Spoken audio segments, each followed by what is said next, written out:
দেখুন, পূর্ণিমার এই চাঁদ, কিন্তু আপনি কি জানেন কেন এই দিন হিন্দুরা উপবাস করেন? উত্তরটি বিজ্ঞান ও ধর্মে লোকানো। ১.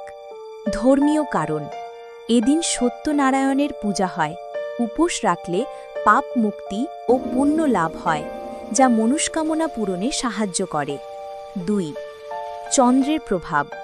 পূর্ণিমায় চাঁদ তার পূর্ণ শক্তিতে থাকে। এটি আমাদের শরীরের জলীয় পদার্থকে সবচেয়ে বেশি আকর্ষণ করে। উপবাস রাখলে শরীর ও মনের ওপর চাঁদের এই অতিরিক্ত প্রভাব নিয়ন্ত্রণে রাখা যায়। ৩. স্বাস্থ্য ও ধ্যান।